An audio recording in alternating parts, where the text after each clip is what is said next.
혹시 이런 생각 한 번이라도 해보신 적 있으십니까? 차라리 혼자가 더 편하다. 사람이 없을 때가 오히려 마음이 고요하다. 이 생각이 들었다면 당신이 이상한 것이 아닙니다. 부처님은 이미 오래전에 그 이유를 정확히 짚어주셨습니다. 사람은 흔히 말합니다. 인연이 있어야 외롭지 않다고, 사람이 있어야 버틸 수 있다고 말입니다. 하지만 현실은 어떻습니까? 사람과 함께 있을수록 마음은 더 무거워지고, 말 한마디에 잠 못 이루고, 관계 하나 때문에 하루의 기운이 송두리째 사라지기도 합니다. 부처님은 이것을 운이 나빠서도, 사람을 잘못 만나서도 아니라고 보셨습니다. 인연이 고통이 되는 이유는 사람 때문이 아니라 마음 때문이라고 하셨습니다. 부처님 가르침에서 모든 고통의 뿌리는 탐욕, 성냄, 어리석음이라 하셨습니다. 이 세 가지가 바로 인연을 고통으로 바꾸는 힘입니다. 우리는 사람을 만나며 나도 모르게 기대합니다. 이 사람은 나를 이해해 주겠지. 이 정도는 알아주겠지. 이만큼은 해주겠지. 하고 말입니다. 하지만 기대는 곧 실망으로 바뀌고, 실망은 서운함이 되고, 서운함은 분노로 자랍니다. 부처님은 말씀하셨습니다. 기대가 있는 곳에 고통이 자란다고 말입니다. 인연이 괴로운 이유는 그 사람이 나빠서가 아니라 그 인연에 내 욕망과 집착을 얹었기 때문입니다. 또 한 가지, 부처님은 사람의 말을 아주 무거운 업으로 보셨습니다. 험담, 불평, 원망이 가득한 사람 곁에 있으면 듣는 사람의 마음에도 같은 업이 스며든다고 보셨습니다. 그래서 이런 말씀도 하셨습니다. 나쁜 말을 듣는 것보다 나쁜 말 곁에 있는 것이 더 해롭다고 말입니다.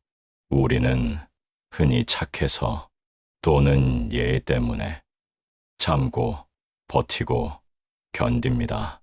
하지만 부처님 철학에서 참는다고 해서 모든 인연이 공덕이 되지는 않습니다. 오히려 나를 무너뜨리는 인연을 붙잡는 것이 스스로에게 가하는 폭력이 될 수 있다고 부처님은 경고하셨습니다. 그래서 부처님은 모든 인연을 소중히 하라고 하지 않으셨습니다. 대신 이렇게 가르치셨습니다.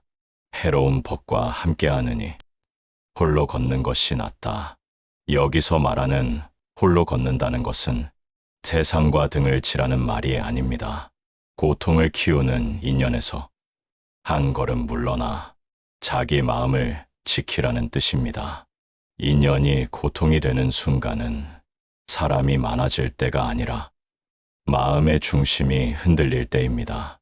이제부터 우리는 사람을 붙잡는 연습이 아니라 마음을 지키는 연습을 해야 할지도 모릅니다. 그것이 부처님이 말한 진짜 평온의 시작이기 때문입니다. 이상하지 않으십니까? 그 사람과 잠깐 이야기했을 뿐인데 아무 일도 없었는데도 집에 돌아오면 괜히 마음이 무겁고 짜증이 남아있는 날이 있습니다. 부처님은 이런 상태를 아주 분명하게 표현하셨습니다. 그것은 당신의 분노가 아니라 남의 분노를 받아온 것이라고 말입니다. 사람은 생각보다 감정에 매우 취약한 존재입니다. 특히 분노는 불처럼 옮겨붙는 성질을 가졌습니다. 그래서 부처님은 분노를 불씨에 비유하셨습니다. 불씨를 쥔 사람은 뜨겁고 그 불씨를 받아 든 사람도 결국 같은 고통을 겪게 됩니다. 분노를 옮기는 사람은 늘 비슷한 모습을 보입니다.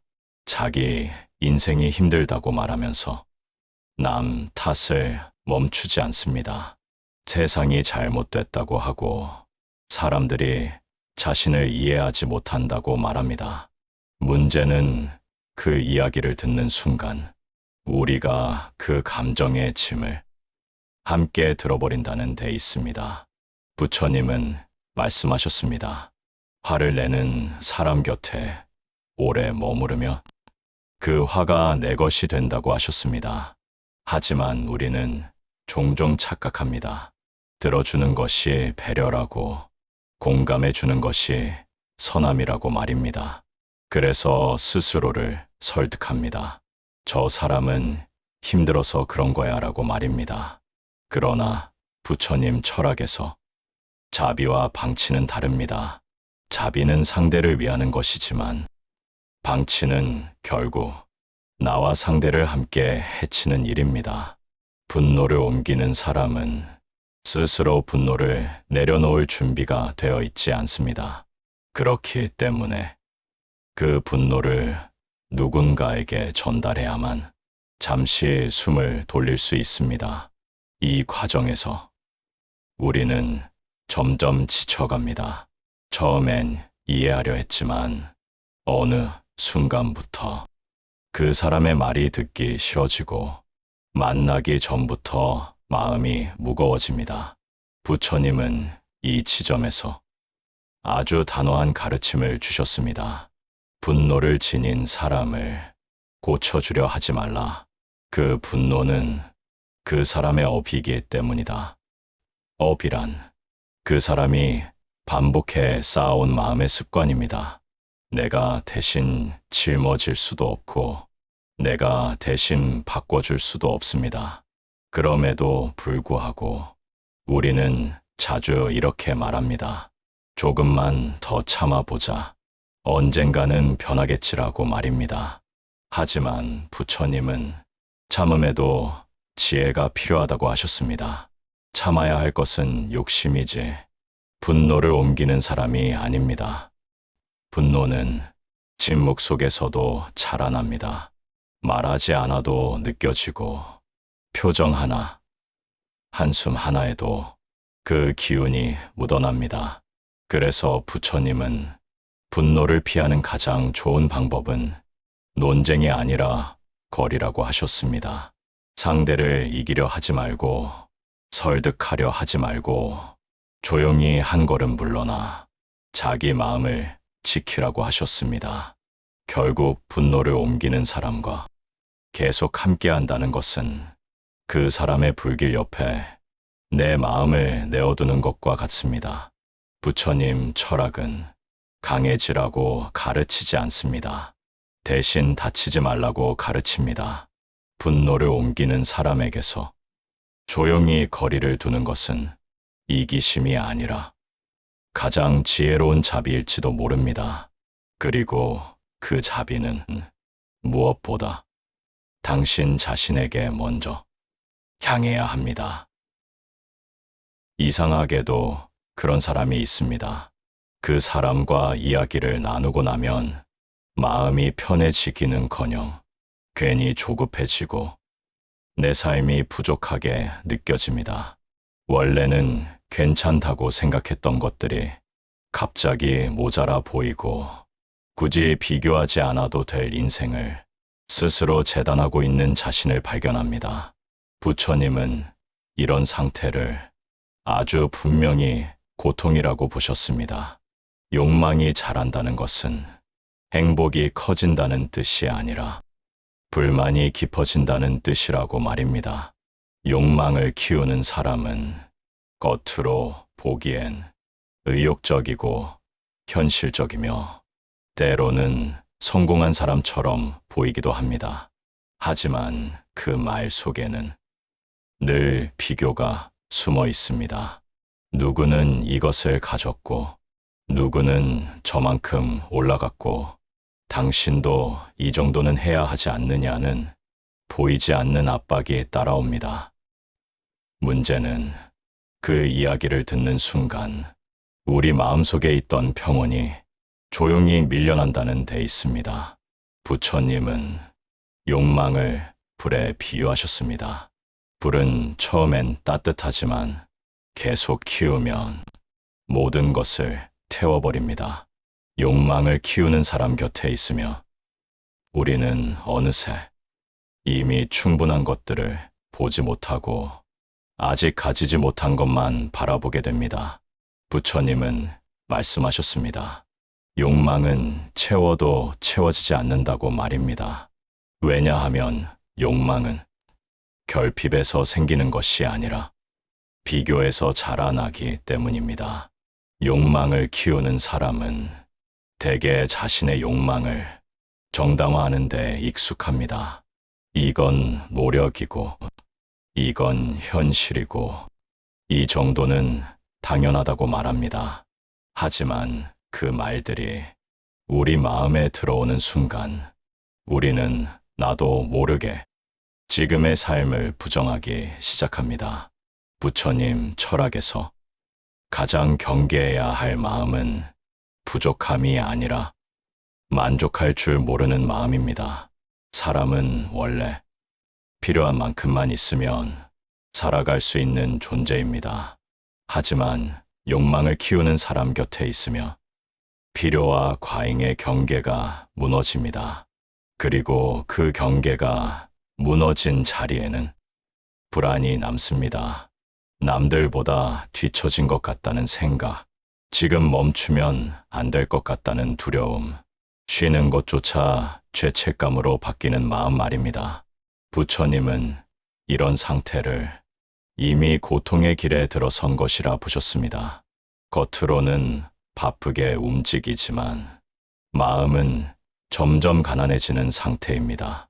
그래서 부처님은 성공한 사람을 따르기보다 마음이 편안한 사람 곁에 있으라고 가르치셨습니다.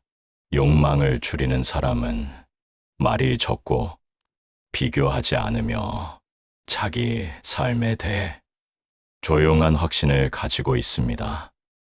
반대로 욕망을 키우는 사람은 끊임없이 더 많은 것을 말하고 더 높은 곳을 이야기하며 지금의 만족을 나태함으로 몰아갑니다.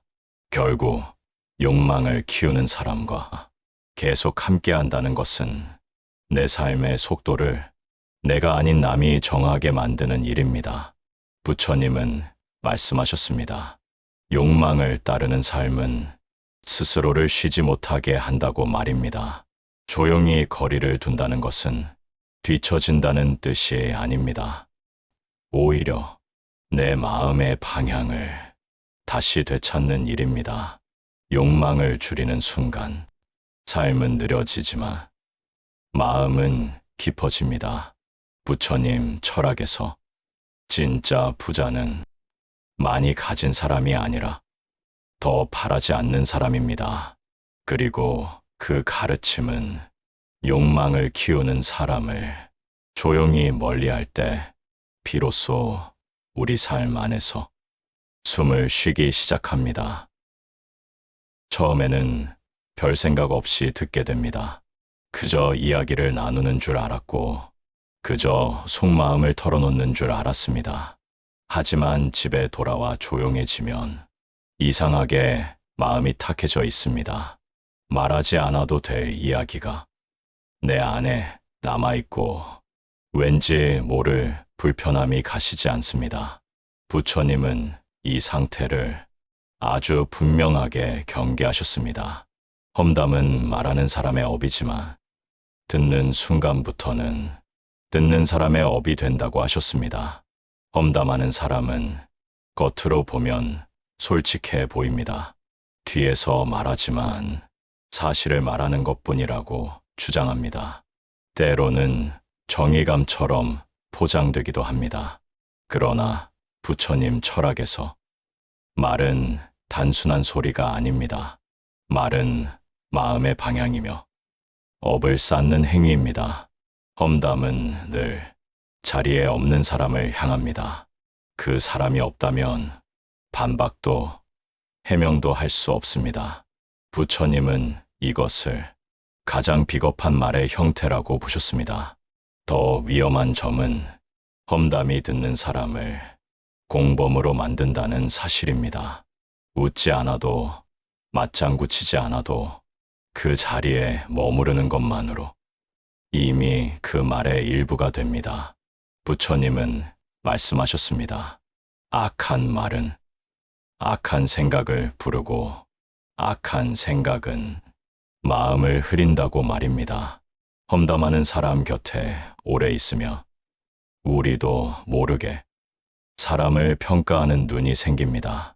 누군가의 단점을 먼저 보고 말실수를 기억하고 그 사람의 진심보다 금을 찾게 됩니다. 이것이 바로 험담의 가장 무서운 점입니다. 남을 해치는 것보다 먼저 자기 마음을 망가뜨린다는 점입니다. 부처님은 사람을 볼 때 행동보다 마음을 보라고 하셨습니다. 하지만 험담은 그 마음을 볼 기회를 처음부터 끊어버립니다. 우리는 종종 이렇게 생각합니다. 나는 그냥 듣기만 했을 뿐이다라고 말입니다. 그러나 부처님 철학에서 듣는 것도 선택이며 머무는 것도 책임입니다. 침묵은 언제나 중립이 아닙니다. 특히 남의 명예가 깎이는 자리에서의 침묵은 그 말이 계속되도록 허락하는 신호가 되기도 합니다. 그래서 부처님은 말이 탁해지는 자리를 조용히 떠나라고 가르치셨습니다. 설명하지 않아도 되고 설득하지 않아도 된다고 하셨습니다. 험담하는 사람을 논리로 이기려 하지 말고 도덕으로 고치려 하지 말고 그 자리를 떠나는 것이 가장 빠른 수행이라고 하셨습니다. 결국 험담은 말을 하는 사람보다 듣고 남아있는 사람의 마음을 더 오래 괴롭힙니다. 부처님은 정정한 마음은 조용한 말에서 나온다고 하셨습니다. 말이 가벼워질수록 마음은 무거워지고 말이 줄어들수록 마음은 맑아집니다. 험담하는 사람과 거리를 둔다는 것은 사람을 버리는 일이 아닙니다. 내 마음이 더러워지는 길에서 한 발 물러서는 일입니다. 부처님 철학에서 수행은 산속에서만 하는 것이 아닙니다. 누구의 말 옆에 머무를지를 선택하는 것 또한 아주 중요한 수행입니다. 그리고 그 수행은 험담을 멀리하는 순간부터 조용히 시작됩니다. 이상하지 않으십니까? 분명 도와주었고 마음을 썼고 시간과 정성을 들였는데 마음에는 따뜻함보다 허탈함만 남는 관계가 있습니다. 고맙다는 말이 없어서가 아닙니다. 그보다 더 깊은 무언가가 비어있는 느낌입니다. 부처님은 이런 인연을 아주 조용히 그러나 분명하게 경계하셨습니다. 감사가 없는 마음은 아무리 받아도 결코 채워지지 않는다고 하셨습니다. 감사 없는 사람은 대개 악의가 없어 보입니다. 화를 내지도 않고 험담을 하지도 않으며 겉으로는 무난해 보입니다. 하지만 그 관계 안에는 늘 일방적인 흐름이 있습니다. 주는 쪽은 점점 지치고 받는 쪽은 그것이 당연해집니다. 부처님 철학에서 감사는 단순한 예의가 아닙니다. 감사는 마음이 열려 있다는 증거이며 상대의 존재를 제대로 바라보고 있다는 표시입니다. 감사가 사라진 순간 사람은 타인을 자연스럽게 이용하기 시작합니다. 의도하지 않아도 악하지 않아도 그렇게 됩니다. 부처님은 받는 것에 익숙해진 마음을 가장 빠르게 어두워지는 마음이라고 보셨습니다. 왜냐하며 감사가 없으면 관계는 교환이 아니라 소모가 되기 때문입니다.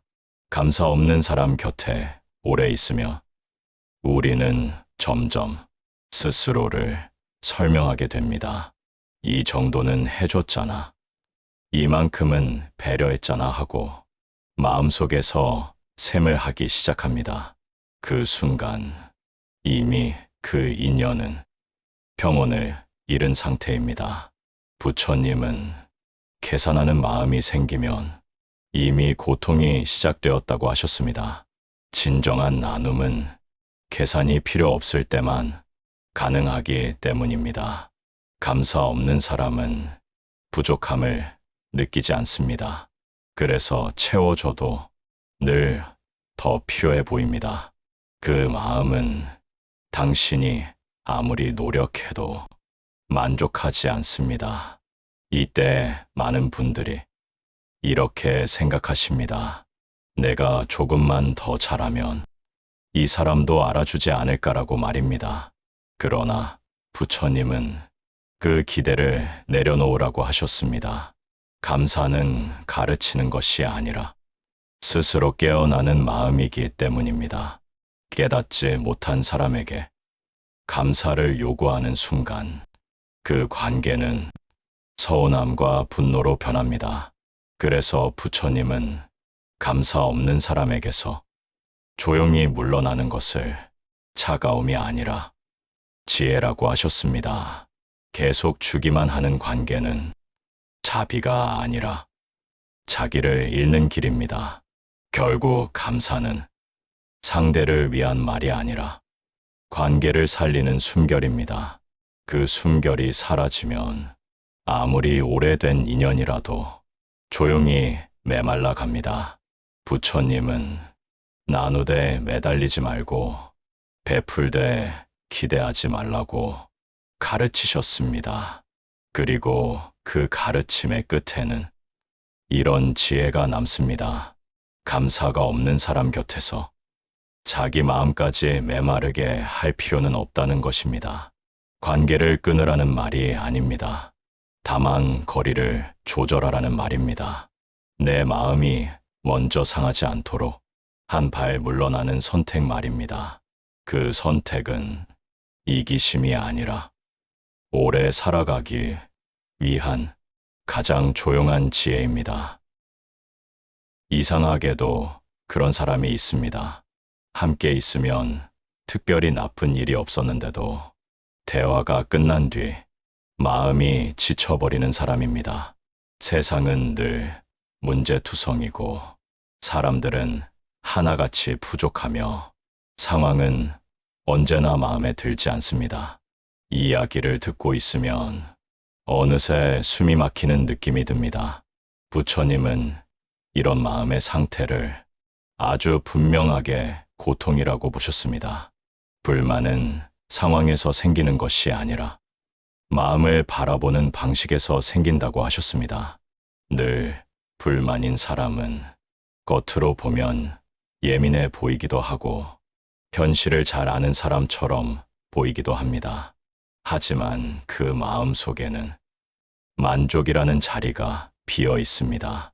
부처님 철학에서 만족은 포기가 아닙니다.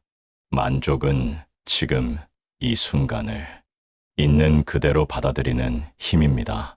이 힘이 사라지면 사람은 무엇을 가져도 불편해집니다. 늘 불만인 사람 곁에 있으면 우리는 점점 좋은 것을 말하기 어려워집니다. 기쁜 일을 말하면 자랑처럼 느껴질까 조심하게 되고 감사한 마음을 말하면 현실을 모른다는 소리를 들을까 입을 다물게 됩니다. 이렇게 관계는 조용히 숨을 잃어갑니다. 부처님은 불만을 쌓는 마음을 독이 담긴 그릇에 비유하셨습니다. 처음에는 조금이지만 계속 담다 보며 결국 넘치고 맙니다. 문제는 그 독이 그 사람 안에서만 머무르지 않는다는 점입니다. 불만은 말이 되고 말은 분위기가 되며 분위기는 주변 사람의 마음까지 물들입니다. 부처님은 불만이 많은 사람 곁에 오래 머무는 것을 자신의 마음을 시험해 들게 하는 일이라고 말씀하셨습니다. 왜냐하면 불만은 전염되기 쉽기 때문입니다. 처음에는 공감하다가 나중에는 동조하게 되고 어느 순간부터는 나 역시 같은 눈으로 세상을 보기 시작합니다. 늘 불만인 사람은 문제를 해결하려 하지 않습니다. 불만을 내려놓는 법을 배우지 않았기 때문입니다. 그래서 상황이 바뀌어도 불만의 대상만 달라질 뿐 마음은 그대로입니다. 이때 우리는 그 사람을 이해해야 한다고 스스로를 설득합니다. 힘들어서 그렇다고, 원래 성격이 그렇다고 말입니다. 하지만 부처님은 이해와 동조를 구분하라고 하셨습니다. 이해는 마음을 다치지 않게 하지만 동조는 함께 고통에 빠지는 길입니다.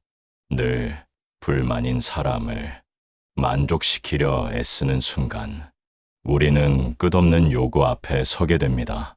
왜냐하면 그 사람의 문제는 세상이 아니라 마음이기 때문입니다. 부처님은 불만을 내려놓지 못하는 사람을 비난하지 말라고 하셨습니다. 다만 그 불만에 내 마음을 맡기지 말라고 하셨습니다. 결국 늘 불만인 사람과의 관계에서 가장 먼저 사라지는 것은 감사와 여유입니다. 그리고 그 다음은 자기 자신에 대한 존중입니다. 부처님 철학은 모든 사람을 품으라고 말하지 않습니다. 대신 어떤 마음 곁에 머물지를 스스로 선택하라고 가르칩니다. 늘 불만인 사람에게서 조용히 거리를 둔다는 것은 세상을 외면하는 일이 아닙니다.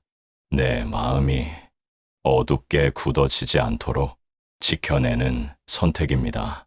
부처님은 말씀하셨습니다.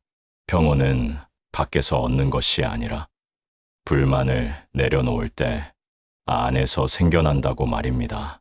그 평온을 지키기 위해 우리는 때로 사람보다 마음을 먼저 선택해야 합니다. 여기까지 들으시며 이런 생각이 스치셨을지도 모릅니다. 사람을 피하라는 말인가? 혼자 살아야 한다는 말인가? 하고 말입니다. 하지만 부처님 철학에서 혼자는 외로움이 아닙니다. 혼자는 벌이 아니라 수행의 자리입니다. 부처님은 산속으로 들어가셨을 때 사람을 미워해서가 아니라 마음을 바로 보기 위해서 홀로 머무셨습니다. 혼자는 도망이 아니라 깨어있기 위한 선택이었습니다. 우리는 살아가며 너무 많은 마음을 주고받습니다. 분노를 옮기는 사람, 욕망을 키우는 사람, 험담을 쏟아내는 사람, 감사와 만족이 없는 사람들 속에서 내 마음은 조금씩 흐려집니다. 그렇게 흐려진 마음은 어느 순간 내 것이 아닌 생각으로 가득 차게 됩니다. 이게 정말 내가 원하는 삶인지, 이 감정이 정말 내 것인지 분간하지 못하게 됩니다. 부처님은 이 상태를 가장 위험한 고통이라 보셨습니다. 고통을 느끼지 못하는 고통, 마음이 어디에 있는지 알지 못하는 상태입니다. 그래서 부처님은 사람이 아닌 마음을 보라고 하셨습니다. 그리고 그 마음을 보기 위해서는 반드시 혼자의 시간이 필요하다고 가르치셨습니다. 혼자 있을 때 비로소 우리는 비교하지 않고 설명하지 않고 방어하지 않아도 됩니다. 그저 있는 그대로의 나로 숨을 쉴 수 있습니다. 부처님 철학에서 수행이란 어렵고 거창한 것이 아닙니다. 마음을 다치게 하는 자리에서 한 발 물러나는 것, 그것이 이미 수행입니다. 혼자는 모든 관계를 끊는 것이 아닙니다. 혼자는 관계를 다시 바라보는 자리입니다. 어떤 인연은 가까이 두고 어떤 인연은 거리를 두어도 되는지 분별하는 지혜를 기르는 시간입니다. 부처님은 모든 인연을 붙잡는 사람보다 놓을 줄 아는 사람을 지혜로운 사람이라 하셨습니다. 놓음은 차가움이 아니라 자기를 아끼는 마음에서 시작됩니다. 혼자 있는 시간이 늘어날수록 마음은 오히려 부드러워집니다. 쓸데없는 말이 줄고 불필요한 기대가 사라지며 타인의 감정에 끌려가지 않게 됩니다. 그때 비로소 관계는 선택이 되고 인연은 부담이 아니라 자유가 됩니다. 부처님은 말씀하셨습니다. 해로운 법과 함께하느니 홀로 걷는 것이 낫다고 말입니다. 이 말은 혼자 살라는 뜻이 아니라 마음이 상하는 길을 계속 걷지 말라는 뜻입니다. 혼자는 비어있는 시간이 아니라 마음을 채우는 시간입니다. 그 시간 속에서 우리는 다시 사람을 만날 힘을 얻습니다. 이제는 모든 인연을 감당하려 애쓰지 않아도 됩니다. 내 마음을 지키는 선택이 곧 수행이 되는 순간입니다.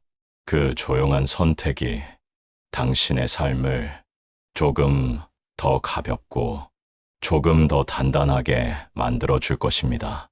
마음이 무거워질 때 이 영상을 다시 떠올려 보시기 바랍니다. 도움이 되셨다면 구독과 좋아요로 다음 수행의 인연을 이어주세요.